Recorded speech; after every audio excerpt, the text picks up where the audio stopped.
मैं Aryam Yadav, SSIC inter college Kanakpur, कक्षा 12 की फिजिक्स में अध्याय 6, चैप्टर का नाम है सरल परिपथ, सिंपल सर्किट। तो पहली हेडिंग है वैद्युत सेल, जिसे इंग्लिश में कहते हैं इलेक्ट्रिक सेल, जो कि यूपी बोर्ड में पूछा जाता है। आप इसको नोट कर लीजिएगा। तो वैद्युत सेल एक ऐसी युक्ति है जो रासायनिक ऊर्जा को वैद्युत ऊर्जा में परिवर्तित कर किसी वैद्युत परिपथ के सिरों पर विभवांतर को बनाए रखती है। वैद्युत सेल में भिन्न भिन्न धातुओं की दो छड़ें होती हैं, जिन्हें हम इलेक्ट्रोड कहते हैं। ये इलेक्ट्रोड एक अम्लीय अथवा क्षारीय विलयन में डूबे रहते हैं। ये निरंतर वैद्युत अपघट्य कहलाते हैं। इलेक्ट्रोड को वैद्युत अपघट्य में डुबाने पर एक इलेक्ट्रोड पर धनावेशित तथा दूसरे इलेक्ट्रोड पर ऋणावेशित हो जाता है। इनको क्रमशः एनोड तथा कैथोड कहते हैं। आपके चित्र में दिखाया गया है वैद्युत सेल। बच्चे ध्यान देंगे, यहाँ पे दो छड़ें लगाई गई हैं और इन दोनों छड़ों को वैद्युत अपघट्य में डुबो दिया गया है। और एक पहले क्षण पर धन आवेश उत्पन्न होता है, जिसे हम एनोड कहेंगे। दूसरे पर ऋण आवेश उत्पन्न होता है, जिसे हम कैथोड कहेंगे।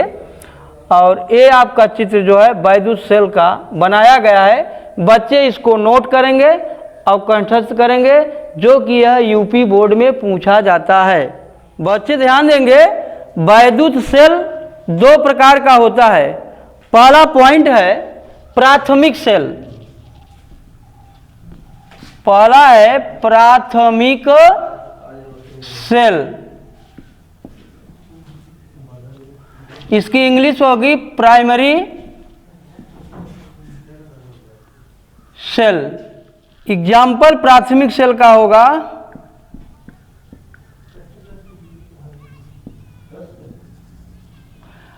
Daniel cell. Daniell cell. दूसरा एग्जाम्पल इसका होता है वोल्टीय सेल। वोल्टीय सेल। तीसरा एग्जाम्पल बनेगा लेक्लांसी सेल। लेक्लांसी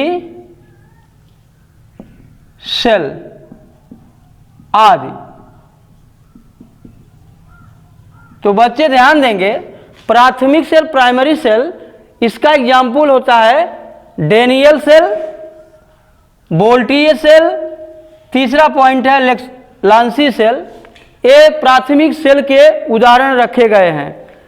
दूसरा आता है द्वितीयक सेल। द्वितीयक सेल, इसकी इंग्लिश होगी सेकेंडरी सेल।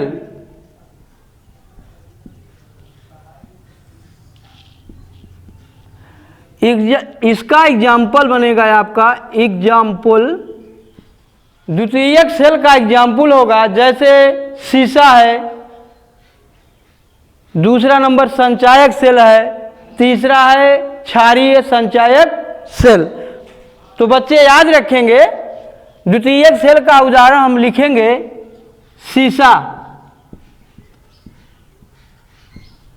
दूसरा पॉइंट रहेगा संचायक सेल। तीसरा है क्षारीय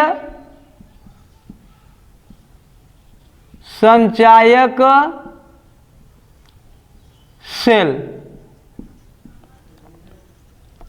आदि। तो द्वितीयक सेल में शीशा है, संचायक सेल है, तीसरा पॉइंट है क्षारीय संचायक सेल। ये फॉर एग्जाम्पल रखे गए हैं, बच्चे इसको नोट करेंगे और अपने नोटबुक में इसको उतारेंगे और याद रखेंगे। ये क्वेश्चन जो है यूपी बोर्ड में कई बार पूछा गया है कि विद्युत सेल क्या है, इसलिए इसको आप लोग नोट कर लीजिएगा। आज के डेट में इतना आपको पढ़ाया जा रहा है, अगला कल दिया जाएगा।